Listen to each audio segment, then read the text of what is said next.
Kitab Kisah Para Rasul.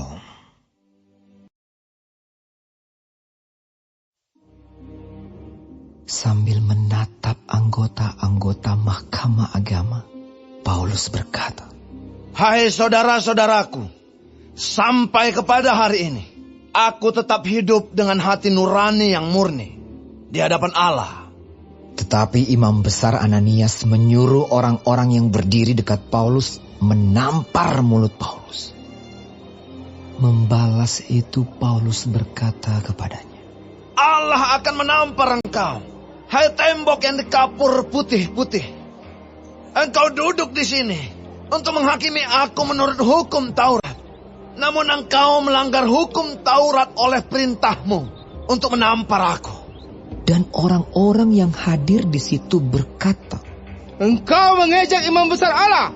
Jawab Paulus, "Hai saudara-saudara, aku tidak tahu bahwa ia adalah imam besar. Memang ada tertulis, janganlah engkau berkata jahat tentang seorang pemimpin bangsamu." Dan karena ia tahu bahwa sebagian dari mereka itu termasuk golongan orang Saduki dan sebagian termasuk golongan orang Farisi, ia berseru dalam mahkamah agama itu. Katanya, "Hai saudara-saudaraku, aku adalah orang Farisi, keturunan orang Farisi. Aku dihadapkan ke mahkamah ini karena aku mengharap akan kebangkitan orang mati." Ketika ia berkata demikian, timbullah perpecahan antara orang-orang Farisi dan orang-orang Saduki, dan terbagi-bagilah orang banyak itu. Sebab orang-orang Saduki mengatakan bahwa tidak ada kebangkitan dan tidak ada malaikat atau roh, tetapi orang-orang Farisi mengakui kedua-duanya. Maka terjadilah keributan besar.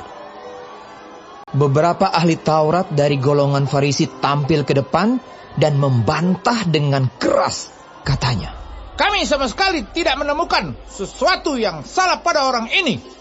Barangkali ada roh atau malaikat yang telah berbicara kepadanya."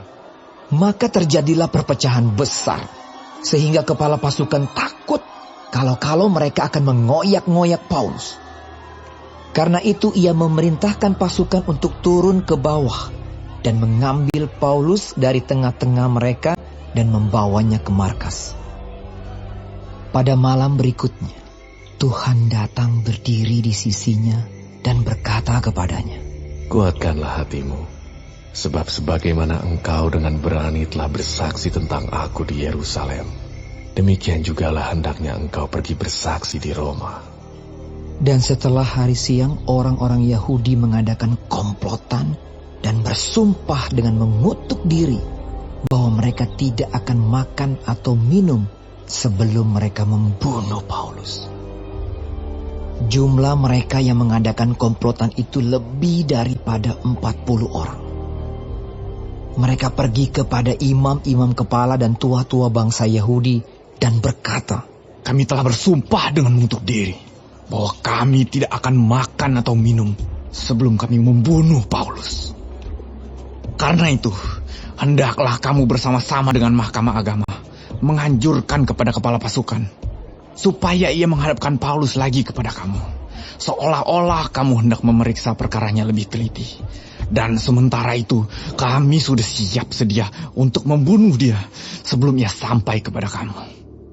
Akan tetapi kemenakan Paulus, anak saudaranya perempuan, mendengar tentang penghadangan itu. Ia datang ke markas dan setelah diizinkan masuk, ia memberitahukannya kepada Paulus. Lalu Paulus memanggil salah seorang perwira dan berkata kepadanya, "Bawalah anak ini kepada kepala pasukan, karena ada sesuatu yang perlu diberitahukannya kepadanya." Perwira itu membawanya kepada kepala pasukan dan berkata, "Paulus orang tahanan itu memanggil aku dan meminta supaya aku membawa anak muda ini kepadamu, sebab ada yang perlu diberitahukannya kepadamu." Maka kepala pasukan itu memegang tangan anak muda itu, lalu membawanya ke samping dan bertanya, "Apakah yang perlu kau beritahukan kepadaku?" Jawabnya, orang-orang Yahudi telah bersepakat untuk meminta kepadamu supaya besok engkau menghadapkan Paulus lagi ke Mahkamah Agama. Seolah-olah mahkamah itu mau memperoleh keterangan yang lebih teliti daripadanya. Akan tetapi, janganlah engkau mendengarkan mereka, sebab lebih daripada 40 orang dari mereka telah siap untuk menghadang dia. Mereka telah bersumpah dengan mengutuk diri bahwa mereka tidak akan makan atau minum sebelum mereka membunuh dia.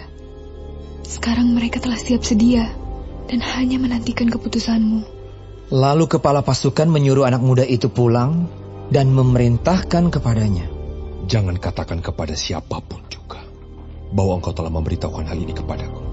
Kemudian kepala pasukan memanggil 2 perwira dan berkata, Siapkan 200 orang prajurit untuk berangkat ke Kaisarea beserta 70 orang berkuda dan 200 orang bersenjata lembing, kira-kira pada jam 9 malam ini. Sediakan juga beberapa keledai tunggang untuk Paulus, dan bawalah dia dengan selamat kepada wali negeri Felix. Dan ia menulis surat yang isinya sebagai berikut. Salam dari Claudius Lysias kepada wali negeri Felix yang mulia. Orang ini ditangkap oleh orang-orang Yahudi, dan ketika mereka hendak membunuhnya, aku datang dengan pasukan mencegahnya dan melepaskannya, karena aku dengar bahwa ia adalah warga negara Roma. Untuk mengetahui apa alasannya mereka mendakwa dia, aku menghadapkannya ke Mahkamah Agama mereka. Ternyatalah bagiku bahwa ia didakwa karena soal-soal hukum Taurat mereka, tetapi tidak ada tuduhan atas mana ia patut dihukum mati atau dipenjarakan. Kepadaku telah diberitahukan bahwa ada komplotan merencanakan membunuh dia. Karena itu, aku segera menyuruh membawa dia kepadamu, sedang kepada para pendakwa telah kuberitahukan bahwa mereka harus mengajukan perkara itu kepadamu. Lalu prajurit-prajurit itu mengambil Paulus sesuai dengan yang diperintahkan kepada mereka dan membawanya pada waktu malam ke Antipatris. Pada keesokan harinya, mereka membiarkan orang-orang berkuda dan Paulus meneruskan perjalanan dan mereka sendiri pulang ke markas. Setibanya di Kaisarea, orang-orang berkuda itu menyampaikan surat itu kepada wali negeri serta menyerahkan Paulus kepadanya. Dan setelah membaca surat itu, wali negeri itu menanyakan Paulus dari provinsi manakah asalnya. Dan ketika ia mendengar bahwa Paulus dari Kilikia, ia berkata, Aku akan memeriksa perkaramu bila para pendakwamu juga telah tiba di sini. Lalu ia menyuruh menahan Paulus di istana Herodes.